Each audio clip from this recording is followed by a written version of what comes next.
Well, hello again and welcome to part 3 of Performance Week.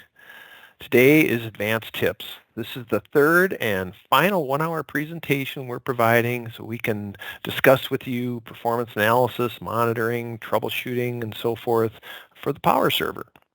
And of course, we're focused on Performance Navigator and Robot Monitor. And of course, I'm joined again today by none other than Alex Lazaro, one of our professional consultants here at Fortra, and Randy Watson, known the world over as one of the Power Server performance experts. You guys online, can you hear me? Yeah, we Yes, can, sir. Chuck. Thanks for the intro. Thank you. Excellent. Excellent. Okay. Well, let's jump into our content. Of course, just as a reminder, we're talking about these two modules, these two parts of the robot product line. Robot's been doing automation and monitoring and backup and recovery and report management for over 40 years now. And our agenda for today looks like this. We're going to spend quite a bit of time talking about SQL monitoring and JDBC monitoring and how to leverage SQL scripts inside of Robot Monitor to do customized monitoring. Randy's going to take us through weight bucket analysis using Performance Navigator, and he's also going to take us through some virtualization and Power VM discussion. We're going to look at both tools for monitoring the frame, and then we're going to finish up today with capacity planning. Okay, so interestingly enough, we just had a short discussion prior to this session around the infamous QZDA SO and NIT jobs and how they kind of run rampant out there in our world. And if you don't have some kind of monitoring wrapped around those workloads, of which they're happening more and more, the IBM system is turning into more and more of a database server, and there's all kinds of applications that surround the server. It's just becoming more and more evident, more and more important to our customer base that they need to have some kind of monitoring around those workloads. And, what sort of things might you want to monitor? CPU faulting rates, temporary storage, long-running JDBC jobs, or even how about the number of JDBC connections that you have out there? Do you even know what your baseline is? All right, what's normal in terms of your JDBC and ODBC connections? So we're going to talk about that today and how to set that up and what it actually looks like. We'll do some live demo. On the flip side, Alex is going to talk to us a little bit about leveraging user-supplied SQL statements in Robot Monitor and what that can do for you. We've all heard about IBM SQL services where you can harvest operating system type information using an SQL statement and how that's integrated into the database. It's one of the things that makes IBM I very unique because we can harvest a lot of that data, a tremendous amount of that data using SQL nowadays. So Alex is going to take us through some of that, and we'll do some live demo as well. So just as a little bit of a refresher regarding the protocols, the remote access protocols that you might see in the jobs that they spin up, use EDA, SO init, and SS init, SS being the secure JDBC connection. I think a lot of us just kind of focus on SO init. With Robot Monitor, of course, we could just say monitor everything that starts with QZDA. You don't even have to specify the job completely, and that'll pick up both SO init and the secure JDBC connection as well. There's the DDM, DRDA access, and that's a different job name. We can certainly start that as well. And then there's the SQL Server job, and those are SQL requests handled for native connections, and that's you'll see those running out in QSys work. Of course, some of those jobs can be redirected into other subsystems. All right, so that's something that might be worth your time to look to see how you can maybe do some different workflow management by directing some of these jobs into different subsystems. Okay, so what does this look like if we want to set up some JDBC and ODBC monitoring in Robot Monitor? You've seen us over the last couple of days using the big green button, clicking on monitoring something new. And so whether you want to monitor CPU or long-running jobs or faulting rates, et cetera, for a particular workload, it's simply a matter of picking the metric that you want to monitor. In this case, we've picked CPU usage. And then in the product, as long as you have a system to prompt from listed down below, you can literally right-click on the job name or on the subsystem name, and it will give you a list of those jobs that are running out there, or you can simply type in the job name. You can be discrete in that I could say I only want to monitor QZDA, SO init, or SS init. You can also use wildcards when using Robot Monitor for monitoring workloads. All right, so you could say QZDA asterisk, and it'll pick up all jobs that start with QZDA. Okay, now we saw this yesterday, so this is a little bit of a refresher. We talked about thresholds, custom thresholds, default thresholds, and so forth. And so there will be an initial default threshold assigned to any new monitor you create. And you can see I've sliced and diced CPU monitoring 100 different ways in my implementation of Robot Monitor. But once the monitor has been created and the default has been assigned, you can create new global thresholds for your CPU monitor. You can select one that was pre-created. In this case, I had one created called selective CPU usage greater than 50%. All right, so I have basically one threshold in here of 50%. When my QZDA SO init JDBC activity exceeds this 50% threshold, then we're going to color code that red. We're going to send out alerts. We're going to put a message out there, and all the bells and whistles are going to go off so that you know what's going on. All right. Now, when you do get this alert, you can use the graphical interface to do some investigation, and there's a number of ways to get there. One of the ways is when you're in a single system view, you can right-click on the vertical bar that represents the metric that you're monitoring for, and you can ask for details. So you can say, well, display the details of this particular metric, and it'll show you all the jobs that constitute that workload. So here's all my QZDA, SO, init jobs. One of them is just hammering the system. Anytime I'm in a list of jobs, I can work with any of those jobs. All right, so here's the detail for this particular job, and of course you can get to the display job information, library list, call stack, and so forth. But if there's an SQL payload in the job, we'll also display that information, the SQL information. So you'll see the SQL statement, you'll see the IP address that is sending that request to the system.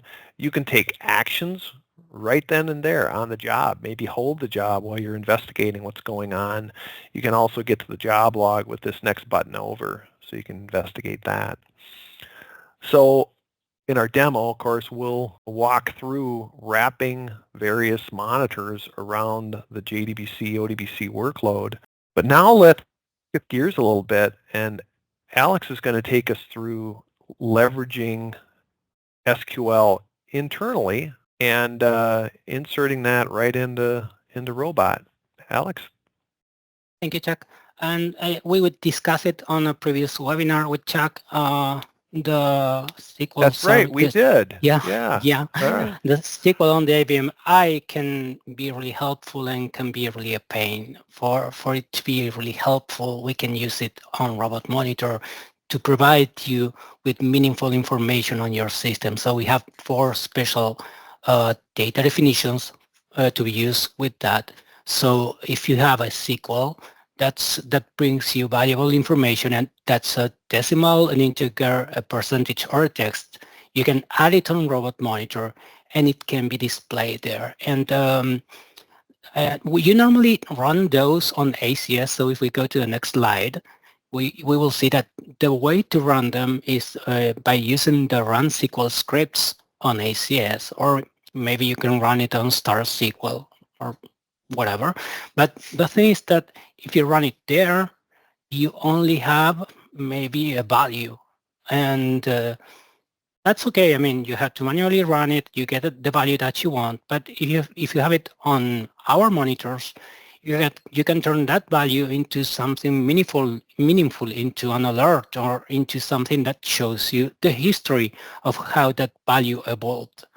So what can you run? Well, we have this very first example, which is, by the way, the one I'm going to be using, which is a SQL statement that gives you the Java heap size. That's the size of the memory that's assigned for the Java machine to store the objects. So that's a really useful tool.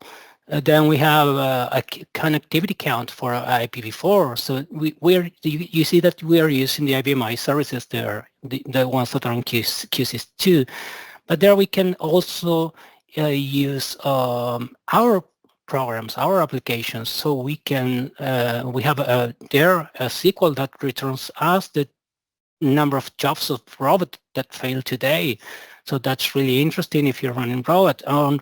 I don't know, you have a database with casino players because you're a casino, and you have players that have negative balance, so you can actually graph that. So that's really interesting. And since these are values that are not that didn't come by default, you can visualize them on the monitors. You can have them on the dashboards. But what's important there is that you have to create your own thresholds, because okay, if you're running all the connections that go to IPv4, what's good for you or what's bad for you? So that's how you have the number of connections that are running, and then you create a specific threshold for that data definition, and you start telling you start defining the threshold by telling, okay, I'm going to be warned at this point. This point is bad, and this point is critical. So that's the way you have to that you can work with these SQLs, and you can get meaningful data from them. So I think that we're going to a demo now. We are going to a demo, yeah. Let's do that. And let me jump over to the right system. Okay. So actually behind the scenes, I have kicked off a workload, all right, a JDBC ODBC workload using run SQL scripts, all right. And so you can see my CPU here on my system view is going up. I could, of course, have that on a dashboard. Let's blow this up a little bit. All right. So right now we've got an issue going on. All right. So let's dive into this. This is real time. So I'm going to show the details of this workload, and sure enough, there's my QZDA SO init job hammering the system. So I'm going to drill down into this. All right. And so I've got all my standard display job information that I can look at. But because this has an SQL payload, I can drill right down into the SQL statement. I get to the IP address of where it's coming from. I can take immediate action. I could drill down into the job log for this. All right. And that's just tracking CPU utilization. Other things that I've got set up, and actually let's show you guys how we're actually doing this. So my data collection for my collector looks like this. I'm not even specifying a subsystem. All I'm doing is I'm specifying a job, and I'm actually collecting this across all my IBM I systems. So literally, I could actually do a side-by-side comparison of all my systems and their JDBC, ODBC workloads. Other things that I've got configured here, you can see I have queue temp size for my JDBC, ODBC workload. All right. QTemp, I've got my number of connections. And once again, I can drill down on that. You can see here's I only have 6 connections, but we know we have that one that's just hammering the system. All right. And I've even got a runtime monitor defined. All right. Not getting, they haven't been running very long, so that's why we're showing up empty there.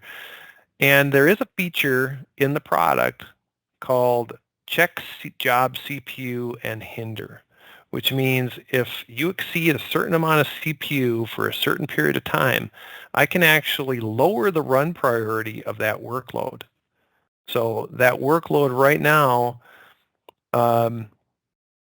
has been reduced. You can see it's up to a 40. It started out as a 20, and we've reduced it down to a 40 now. All right, that's the one feature in this product that actually can take immediate action. We could even put the workload on hold if we needed to. Each one of these is a separate monitor type under the job performance category. All right, and likewise now the JDBC performance looks to be more so under control. If I do want to investigate a little bit into that workload, for instance, what's my average? All right, what's my daily average? Well, here's just over the past few hours, you can see it was almost nothing, and all of a sudden it skyrocketed. But we're keeping that historical data. All right, so here's my monthly averages for the last 12 months. You can see it's really small on this system. It doesn't amount to a whole lot. But December, it looks like it was a little higher. So if I want to investigate that, in order to set some thresholds, all right, what's my normal? What's my performance profile normally look like?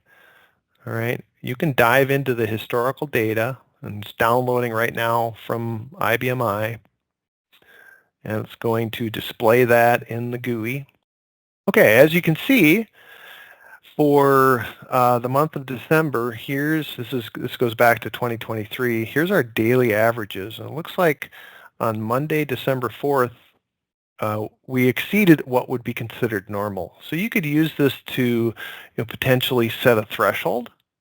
All right, and we could even drill into that.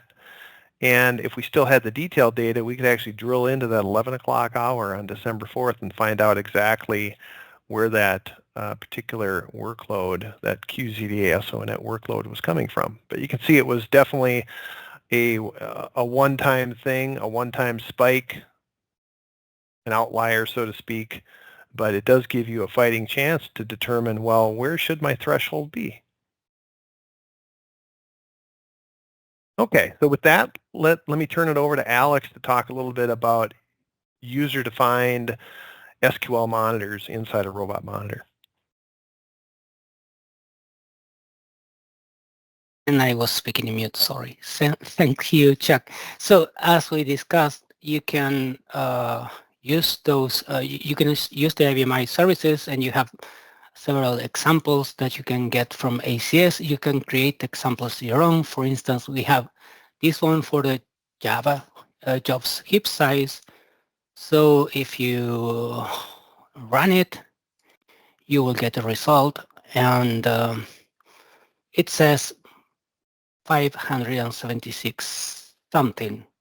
I assume that it's megabytes, but this doesn't give you much information. So what if we create, on our dashboard, we can create a graphic for that. We can actually have the data definition for that created.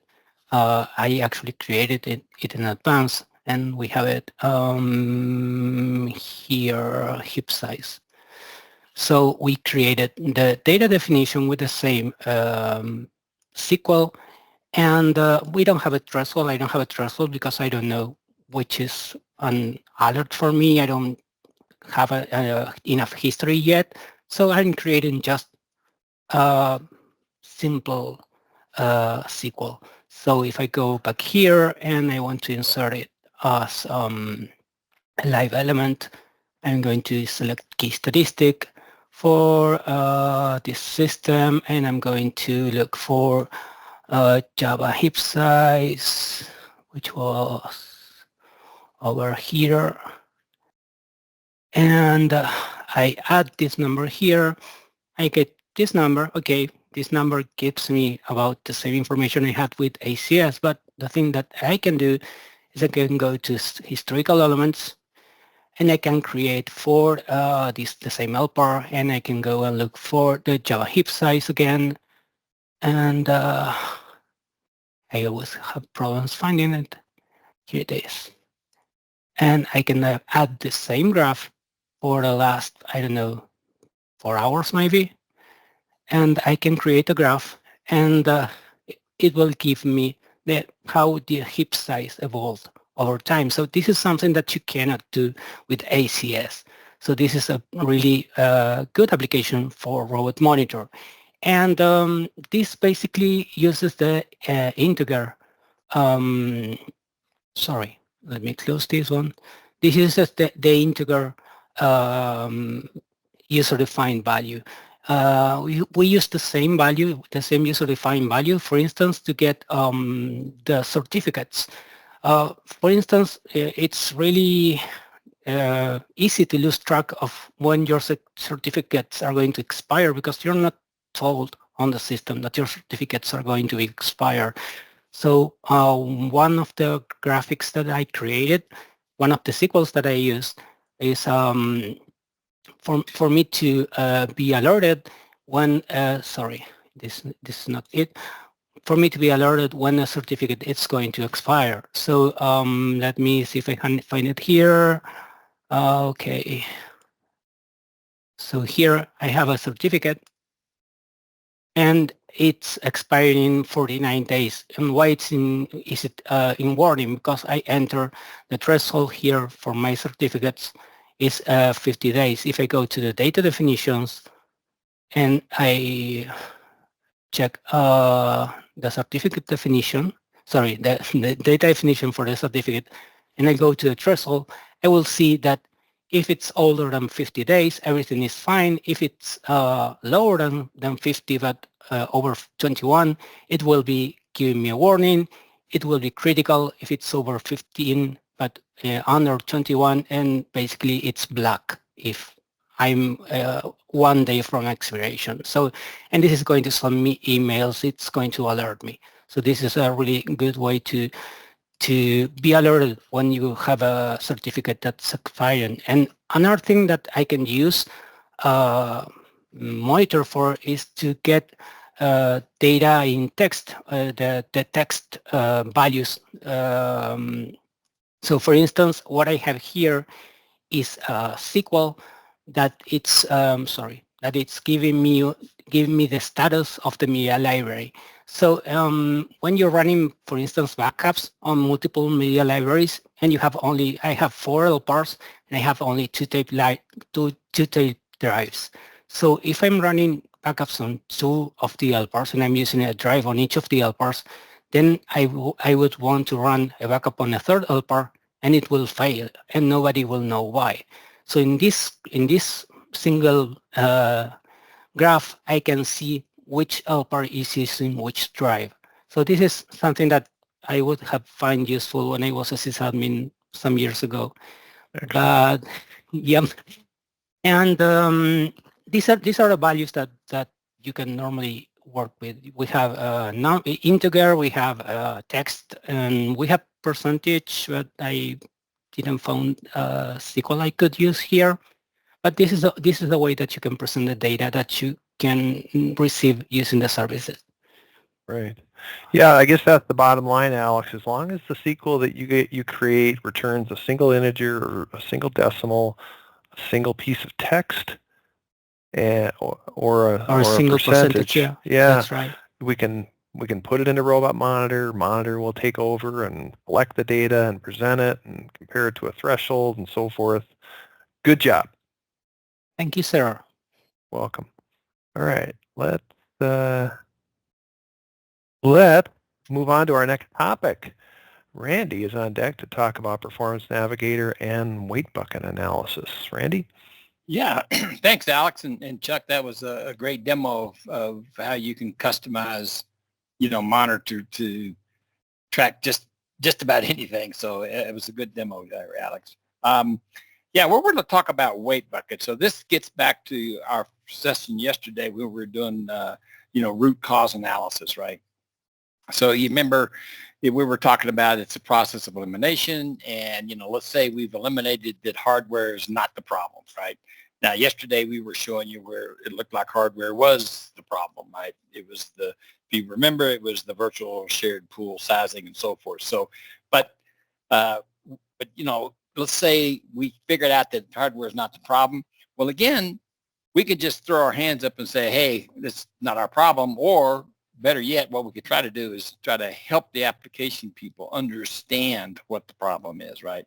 And one of the neat things about Performance Navigator, or about collection services specifically, is it does collect weight buckets. So if people are familiar on the phone or are listening to this, are familiar with Job Watcher, that is it's a product underneath iDoctor, which is what IBM uses to collect these weight buckets. And that's often, when you get into application analysis, often what iDoctor / Job Watcher is trying to do is trying to figure out that weight bucket. But you don't actually have to run those because it's already being collected by collection services. So we don't collect today. We don't keep the weight bucket stuff historically. So we have to go after the current day. As you remember, we have a graphical interface over the raw data. And as you can see here, we're under current day and specific jobs. So again, we're going after the weight bucket analysis of a given job, right? And so and again, you can look at all these stats, but the ones we're interested in is those weight buckets right there in the middle. It says weight detail milliseconds. You can look at percentages. You can do the analysis, that kind of thing. So I certainly like the weight bucket detail percent. And I can show you what that means in an example here, but that really can help the application team and we as administrators sort of understanding why a given job is running as long as it did, or is the response time as long as it was, or whatever, right? It certainly tells you in great detail what's going on. So here's an example of a job called bench. It's a benchmark job. And you can see this job's main job is to really just do a bunch of I/O, right? And just so you know that technically there is close to 500, slightly less weight buckets that are being tracked within the IBM I operating system. Those happen to get summarized into 32 weight buckets. So what gets recorded by collection services is like 32 weight buckets. Now, 31 of those are categories such as CPU milliseconds, dispatch, queuing, faulting, that kind of thing. The 32nd one is other. So it's like everything else, right? So here's an example where you can see that, this job, basically, if you looked at it, it's spending very little time it's waiting on a queue of a CPU and not a whole lot of time spending CPU, because if you looked at, it's doing that yellow is a disk page fault at this point. So when it started up, it was doing a lot of faulting. So again, if you're thinking about why a job ran a certain length, this is sort of an example. I got a better example here. Now, you can see that in this case, we don't grab zeros, so you only see the data, from that has actual real numbers. So we only have a few of these things that actually has, data in it, right? So we'll go to the next one here, and I think we're going to do a demo here, Chuck. Yep. Let's do it. Let me do a share the screen. And so here's an example. And I just picked a random example of a job. And now this particular customer, it was a problem termination. This particular customer, the machine is running 100% busy, so there is some hardware things going on. But this happens to be a job running on this system. And they wanted to, and you can see that when we went into graph and current day, and we went to specific job, and I went to detail percent. I like this one because, you know, a percent, we're talking about a percent of time. So every one of these, you know, intervals, right, I'm collecting data in 5-minute intervals. So that's 300 seconds. So think about during the 300 seconds, where did this job spend its time, right? And right away, you can see, you know, more detailed issue than you would obviously normally, right? So you can see it doesn't spend much time using the CPU. And by the way, that's, I'm going to say that's pretty typical because, you know, the CPU is the fastest component of the 3 or 4-legged stool. And what I mean by that, if you think about, you got CPU, you got disk, you got memory, and maybe you got communications. You know, it's doing a lot of communications, right? So, and the CPU is the fastest. We're talking nanoseconds, right? So it's the fastest of any of those other components. So in most cases, the jobs are waiting around for these other things to do something, right? Now, the other thing, which we also going to talk about here in a minute, is virtualization. You know, in order to get the most out of your power machine, IBM uses Power VM, which is a virtualization technology, and it's really meant to be able to, quote, drive your system at a much higher rate than you would have without virtualization, right? Because at any given point in time, as we can see here, a job or the system itself may not be using the CPU. It could be waiting on something, right? And if it's waiting on something, why not give that to somebody else that wants the CPU, right? So that's the whole point of virtualization. However, as you can see here, this green area happens to be what's called dispatched. So the hypervisor actually, when it's your turn to get dispatched to a core, and in this case, by the way, this particular LPAR, I think it was like 4.5 entitled cores and 6 virtuals. And if you remember from yesterday, operating systems don't understand entitled. So they think this operating system thinks it's got 6 cores, and it is dispatching work to 6 cores virtually. These are all virtual cores. And you can say it was dispatched, but it wasn't using them. So what does that mean, right? Why would it be dispatched to a core? And we're talking about a fair amount of time here. We're talking about probably 40 to 50% of the time.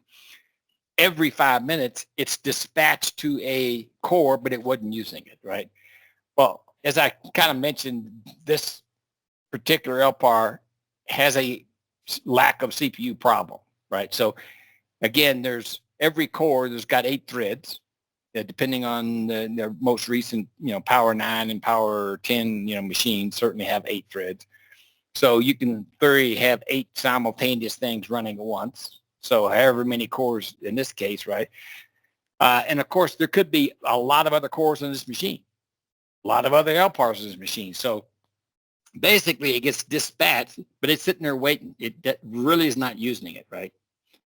So it's just waiting for it to really use. Now, the second part up here, you can see that it is actually CPU queuing, which is different than, so this machine is so busy and the hardware configuration is so tight that the operating system or the hypervisor wanted to dispatch this LPAR to one of those or those 6 machines or 6 cores, and it couldn't because they were all busy.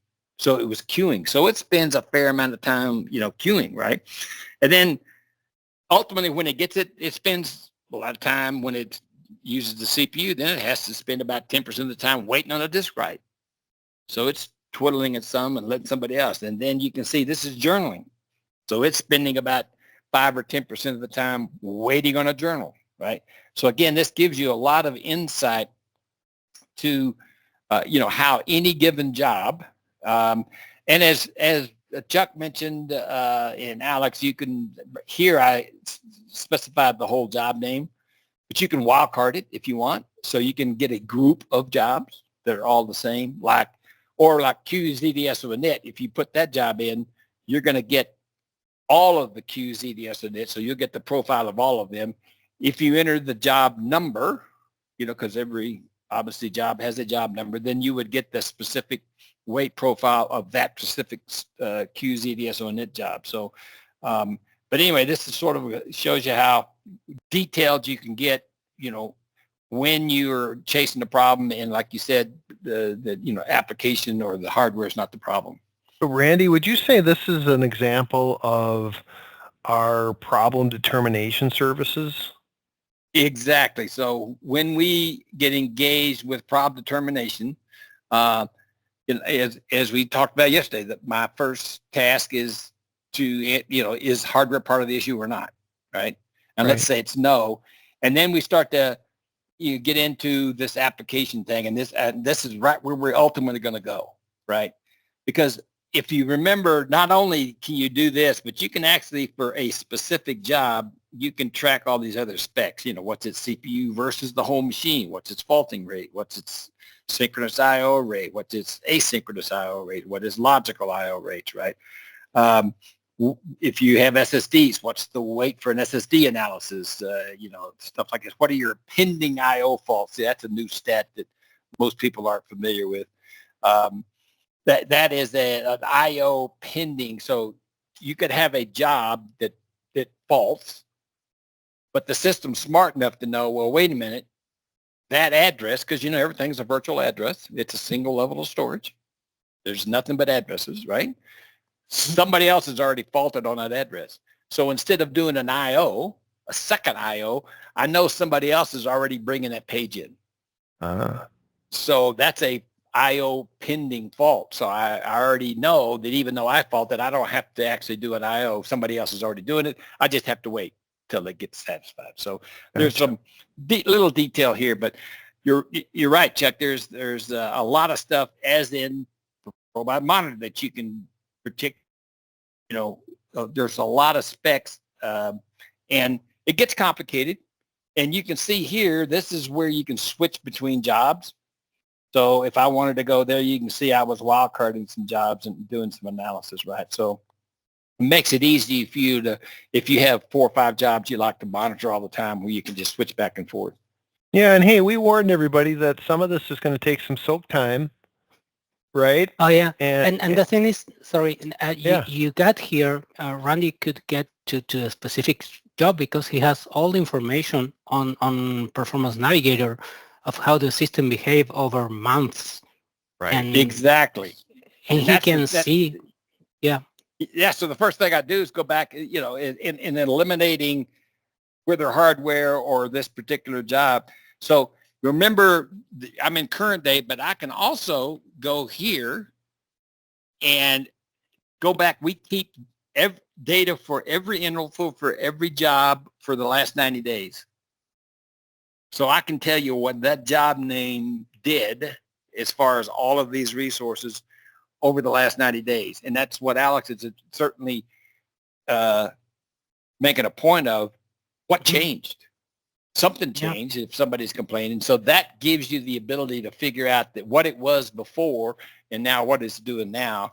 And you can understand that, it's doing more CPU, it's doing more I/O, it's doing more, faulting, it's doing something different, or maybe more logical I/Os, right?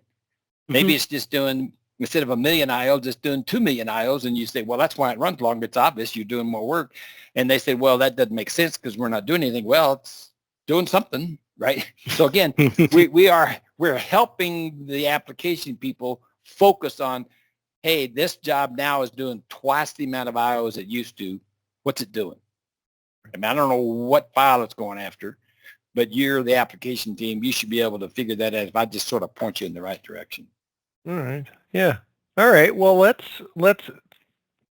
move on to our next topic, which indirectly is related to everything we're talking about, and so Randy, it's virtualization and Power VM and how that affects your workloads.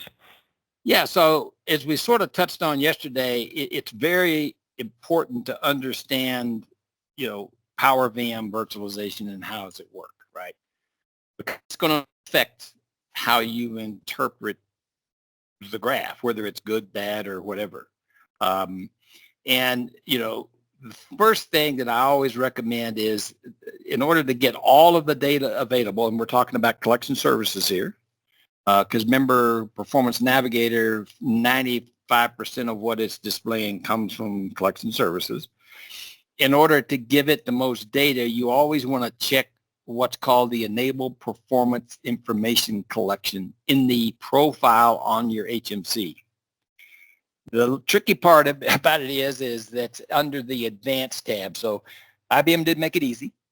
So you go to the profile in your HMC, and then you have to click the Advanced tab, and then you'll see a little button that says Enable Performance Information Collection. So you want to check that. And what it does, it allows collection services to start checking shared pool information and uncapped, some more virtualization data, so we can help that out, right? And of course, if collection services collects it, we're going to help visualize it and keep track of it historically, right? Now, one of the things when you're, because we do a lot of capacity planning and obviously Performance Navigator services, you want to be able to optimize these settings. Well, there's several main settings that are important. One of them is desired, and the other one's virtual. And we're talking about how many cores this particular partition has. And for those that may not be familiar with this technology, but desired is a great word, because it says, hey, when I start this partition, I want one core, and I want to have two virtuals. That's an example. So I got one. And the reason it says desired, that is, quote, the guaranteed amount. But the reason it's called desired, what if when you start this, that one core is not available? And there's no guarantee that on this frame, let's say I have a frame with 8 cores and 10 partitions, and I wanted to start this partition, and my desire is set to 1. Well, what if I don't have one? Well, you're not going to get one. You would get whatever's left potentially, but that's about it, right? So that's why it's called desired. And then you have this virtual setting. Now, remember that operating systems don't understand desired. All they understand is whole numbers, which is the virtuals are always whole numbers, how many cores I have, right? The main thing we see all the time is people tend to over virtualize. So you'll see I got 1 core and 8 virtuals. Again, the operating system is dispatching work to 8 physical cores, even though you're only guaranteed 1. And what you're doing is really, you're, what we like to term is over virtualizing. The guideline or the best rule of thumb is you should figure out what your desired number wants to be, because your workload obviously varies through the month, right? So you figure out what the optimal setting there and just round it up to the next whole number. In some cases, you may want to add 1 to that number if you have a very, dynamic or volatile workload. IBM I tends not to be that way. AIX does tend to be more volatile or spiky, so to speak, than IBM I. But the rule of thumb is basically figure out how to set your desired and just round it up to have the most best performance, right? And of course, IBM I licensing is based on virtuals, and it has to do whether you're shared or uncapped. So, capped partitions is based on the desired, rounded up. So if you have a half a core, you need 1 IBM I license. If you have 1.5 cores desired, you need 2 IBM I licenses, right? If you're uncapped, it is the virtual. So let's say I have a half a core desired and 2 virtuals. Again, people tend to over virtualize. Well, that means you need 2 IBM I licenses because you're using 2 cores. So, and whether you need them or not, it's a different story. You could be using 10% of your half a core, but you're using 2 physical cores. So therefore you need 2 IBM I licenses, right? So it's important to understand, certainly the IBM I licensing, but not only IBM I, but a lot of third-party licenses are based on, whether you are capped or uncapped or your number of cores. So it is a software licensing mechanism to help you, minimize that or figure out exactly what you need, right? An alternative is to create what's called a virtual shared pool. People may not know this capability, but let's say in my example, I had an 8-core machine and I have 10 partitions on this 8-core machine. And let's say 2 of those are IBM and the rest of them are Linux and AIX. But my IBM partitions, I have they're 1 and 2. So I'm going to have one, both of them are going to have 1 desired and 2 virtuals. So technically speaking, each LPAR is dispatching work to 2 processors, right? By default, all 8 cores are in what's called the default pool. So technically speaking, in that case, there could be 4 processors being used by IBM. And in that case, we would need 4 licenses. But let's say I don't need 4 cores worth because I'm not that busy, right? Well, you can create what's called a virtual shared pool. And you say, in this case, I'm going to say 2. So I only need 2 IBM licenses because both machines, even though they have, 1 desired and 2 virtuals, but they're both running in this pool of 2. So when the hypervisor dispatches work, they're getting dispatched to the same 2 processors, or only 2 processors at the same time. Technically speaking, you're really not picking a processor because it's really saying at any given point in time, you're only ever going to have 2, right? So think of virtual shared pools as a way to control software licensing. That's another tool that we have here. And of course, you need to worry about BIOS, and you need about how much core do you have, how much memory, and then when you're talking about BIOS, you're talking about virtual I/O server, right? So for the most part, you're virtualizing your I/O. So that means those partitions are the only one that understand how busy your fiber channel ports are.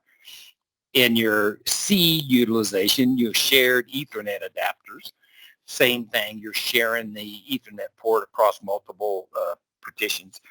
Are those balanced okay, right? So maybe that's an issue. So that's part of the virtualization, right? Now, there's something called DLPAR, dynamic LPAR. So you can dynamically change those numbers I'm talking about, desired and virtual, and actually do memory as well. But you can only do it within a range of min and max. So you can say, in my example, we had a half a core and 2 virtuals. You could say the minimum is 0.1 and the maximum is 2 from a desired standpoint. So I could actually dynamically change it from a half down to 0.1 all the way up to 2 if I wanted to, dynamically. But again, when you set these, be conservative, because take the example of memory, or because when you start the operating system, all the tables and all the stuff where it has to keep track of memory and CPU and jobs and all this stuff, right, takes up memory. It looks at that maximum number and it says, I need to have enough space in my operating system to track everything I track, just in case they change it to the max. So if I have 64 gig and I want to go to 128, all of my memory tables and all that have to be able to support 128 from day one, whether I use it or not, because that's the dynamic part of it, right? So it does affect the size of your operating system, which may not be too much of a big deal, but be conservative there and so forth, right? And the last thing I will tell you is there is a power mode. So you could have a power 10, and depending on what operating system you're running on, you may have to run it in power 9 mode, which performance-wise probably doesn't have a lot to do with it. It just says there's some things in power 10 you could do, but if you're running in power 9 mode, you can't do, right? And there's like static versus dynamic versus max and stuff like that. So there's other knobs you can turn, and a lot of this stuff happens automatically. In other words, the system knows that it can't run this version of the operating system in Power 10 mode running on a Power 10. So if you're running 7.3 or 7.4, it may have to say, I'm going to have to run it on in Power 9 mode, right? So these are settings that you might have to worry about. So so a lot about virtualization here, Chuck. A lot of things to think about. Yeah, and just to kind of bring things back to Robot Monitor for a minute. So as we mentioned up front, Robot Monitor is more than IBM I, all right? It can monitor your BIOS and even Linux running on IBM I, or if you have a production partition of AIX. And so Robot Monitor is really there to, if you're just deploying some of these other partitions, you can start monitoring those partitions using the same tool you're using to monitor IBM I, and you can bring that all into a single dashboard, providing real-time or historical information, of course, real-time alerting in your IBM I environment and so forth. So the installation is a RPM installation in the Unix environment. And just to go back to our diagram, our architectural diagram, the Robot Monitor technology does require IBM I because that's where the data is going to be stored in the DB2 database. But there is first of all, there is a push you can do from one IBM I partition, from your central IBM I partition out to any other IBM I partitions that you want to participate in Robot Monitor. You can push the software out from the central Robot Monitor host, and then likewise for BIOS or AIX and Linux, it's a RPM installation, and then you'll see those partitions in the GUI just like they were an IBM I partition. All right, so Randy, let me do a quick Robot Monitor multi-partition demo, and then if you could do just a real quick Performance Navigator demo, that would be great. All right, so get to the right screen. Okay, so first of all, here under the Systems view, you will see my IBM I systems, and then you'll see a couple of Linux environments. Okay, I've got one called Banks, I've got one called Bell, I've got an AIX environment, I have BIOS, so I've got all these various systems listed here, and I could look at any particular one.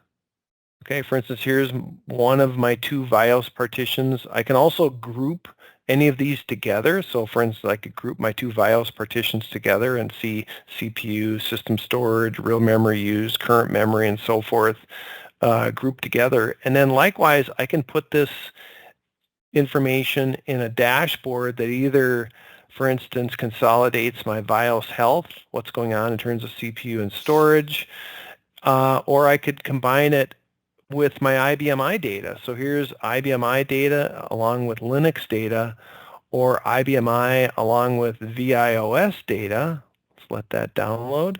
All right, IBM I along with VIOS data, IBM I being on this side, BIOS on this side, and in fact, here's all my CPU utilizations across all my partitions. So once again, we're monitoring the frame and that virtualization environment. And uh-oh, look at that. Looks like I've got some issues going on with BIOS 1. You wouldn't even know that. Yeah, for people, normally the BIOS is a black box. So sometimes you lose a path to the disks and nobody knows. So that's Right. really cool. Yeah, perfect example. Randy, what can you show us in terms of that on Performance Navigator, or on Performance Navigator real quick? Sure, and I wanted just to mention, the world, as we know, changes all the time, right? And this is I think this is certainly an opportune time for the people on the call here, which we're all IBM, followers and believers, right. Certainly IBM I. But, VMware, which is where most of the Linux workload runs today in the world, was bought by a company called Broadcom. And right now, as a lot of times when software companies buy other companies, they change the pricing model. There is some pricing commercialization pressure on those running on x86.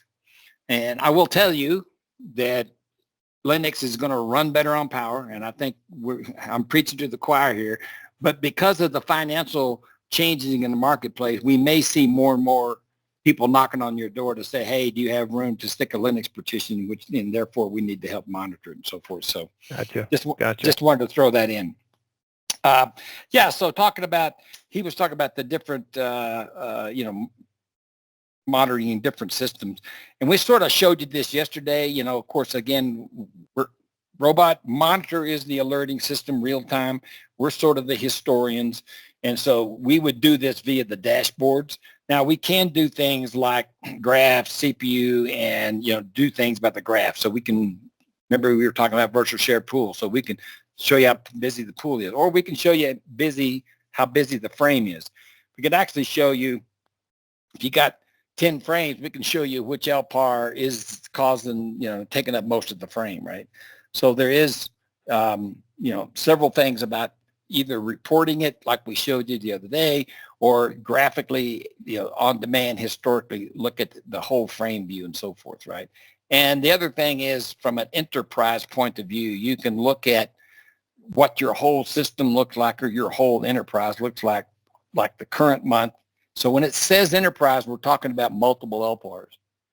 And it could be multiple frames. It could be every LPAR. It could be, your production LPARs. It could be your test dev LPARs. So any of this stuff, when it says the word enterprise, it's you're telling us what your enterprise is, and then we're going to go produce all of these types of reports for you, historically.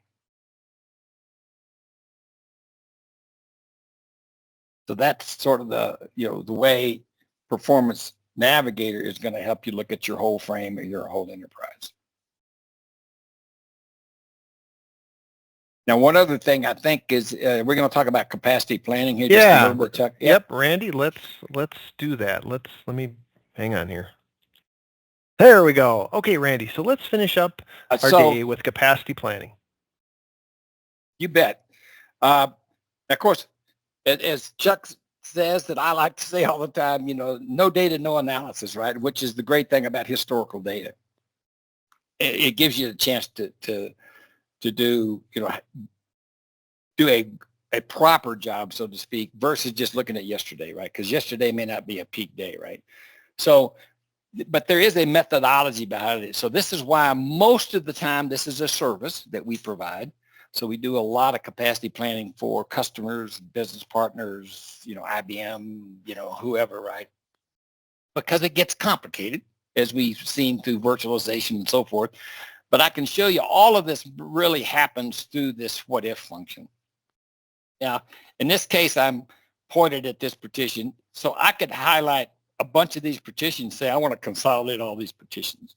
It can include BIOS, it can include AIX, it could include Linux. It really doesn't matter. You can highlight as many as you want and say, hey, I'm going to do a server consolidation. There we go. You see my screen okay now? Yes. Okay, perfect. And so everything happens here. So if you click this menu, you could, you could save it. Depending on how much capacity planning you do, you could save some. You can create a new one. You can do a recent one. So you could do it with just ASPs, because this gets into disk. So a lot of times people, when they talk about capacity planning, they don't talk about CPU. Well, it's obviously a lot more than that, right? Because as I mentioned, CPU is the fastest thing, right? So memory and disk is obviously very important on maximizing your CPU, right? So, but a lot of times we're going to go through this with this new process, right? So when you click this new, it will bring in whatever data you want. Now, you could have an average day over a month. You could have but the methodology typically is a peak day. So you can see in this case, this is a Power 9. It happens to be a 914. It's got 8 processors, and this is one of the partitions on that machine. But I just want to, we're looking at the whole, when you go into what if, we really don't know what you want to do, right? In this case, it's pretty simple. There's only one. So I'm going to come over to the LPAR tab, and I'm going to set the data to the current performance. In other words, if my source machine and target machine are the same, I know that this partition does not have the whole machine because it's an 8-core machine. And you remember this has got 4.5 desired and 6 virtuals. And you can see it is unlock the x-axis, and you can see it, hits above 80% a couple times, right? So let's say we're going to look at upgrading this machine, right? So first thing you do, you could come over here and say, well, what model is? And this is where you have to be hardware aware, virtualization aware, operating system aware, storage aware. You have to have a lot of knowledge. Now, this could be a team of people working on this, but I'm just going to pick a Power 10, and I'm going to pick the 1014. Well, now you have to pick which one, because there's just not just one. There happen to be 2 of them. And I'm going to pick this one. And this tells you how many cores you're going to have activated. And I'm going to leave it at 8. So you could have anywhere, 2 to 4 or 4 to 8. And I'm just going to leave 8 of them active, right? And I'm going to come back over here, and I'm going to just say, I want to know what would happen, how many cores would I need to have the exact same performance? So that's what this set to performance, current performance button means. Now remember, when I clicked it before, the source and the target were the same. So it just basically showed me what it was. But if I click it now, I've changed the target. So now it says if I want my machine to be at 80% busy on those 2 peaks, like we saw before, what was the core? Now, it was 4.5 before. On this machine, it's going to be 2.69. So now you've already figured out if you're happy with your performance, for example. This is, a quick way to figure out, well, already on this other machine, if it was uncapped, they would need 6 IBMI licenses. If that was the only LPAR on the machine, which it's not, but this to make the math easy. On this one, they only need 3. So part of the cost justification of moving to a new Power 10 hardware, technically speaking, you only need 3 IBMI licenses, and therefore in all the other third-party licenses. So oftentimes capacity planning has more to do with software licensing costs than it does with performance hardware costs, right? So this is one of the things you really have to focus on, how many cores and so forth. Now, if you have lots of LPARs, this is where you need to get into virtual shared pools. You could create a virtual shared pool. So remember my example of having 2 LPARs with two virtuals running in a pool of 2. You can see if it works. Maybe it doesn't work. Maybe you need 3 cores, right? So and then frames. What if I consolidated 20 machines and I want to go to a Power 10 scale out system and it doesn't fit on one? How many do I need? So that's question number 1. How many do I need? Question number 2 is how do I balance them? Because if you have 2 machines, and let's say they're both production, it'd be nice to have one of them being 50% busy and the other one being 50% busy, for example, versus having, one being 80, one being 20, right? So again, you can see, and there's also something called PEP2 analysis, which for the large enterprise customers, this is a way for on-prem to have cloud-like pricing for IBMI. But that's a whole nother analysis. So as you can see, there's a lot of knobs you can do in that. Now, as a licensed customer, you could actually do this if you're training. We do provide capacity planning training, but because things change and prices change and so forth, again, a lot of this has to do, we do this with, services. Yeah, and Randy, it's not something that somebody would be doing once a week or once a month. They might only be doing it every couple of years at the most. Correct. And that's usually right? what happens because people, it's like anything else. If you do something every day, you get pretty good at it. If you do it every other year, you have to, how did that work? And, so right. it's just a matter of how often repetitive use. And of course, us in Fortra providing services, we do it all the time, right? So we have to keep up with it. And that's why even customers come to us to do capacity planning. But we do provide training, and as a licensed customer, you can certainly do that. And maybe you only wanted to do something simple, like you don't want to upgrade the machine. You just wanted to justify to your boss, I need to buy another IBM license. So this is the way you could help him say, well, today you're running at 90% busy. If you added another core, which cost you, $25,000 or whatever the number is, this is what's going to happen. This will solve the problem, right? So that's, so there are some simple things that customers can do that make sense. Yeah. Yeah. And the beauty is that Performance Navigator has all the performance factors for all the footprints built into it. And we always keep up with that with IBM. Exactly. We had to upgrade the table last month when IBM announced the 1012. There you so go. There's actually a little baby 400 now that we had to add to the table. Yep.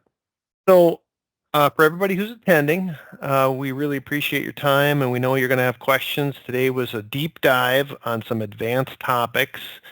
So feel free to use the Q&A feature. We'll circle back with answers to those questions.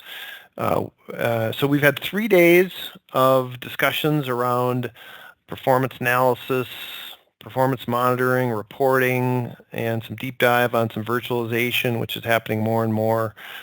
And so if you do have any follow-up, we'd love to talk to you about that. And we really do appreciate your time. Thanks for attending our 3-part session that we call Performance Week. And Alex and Randy, thanks again for your expertise. Thank you, Chuck. All right. Thanks, Chuck. Yep. Everybody have a great rest of your day, and we appreciate your time. Bye-bye.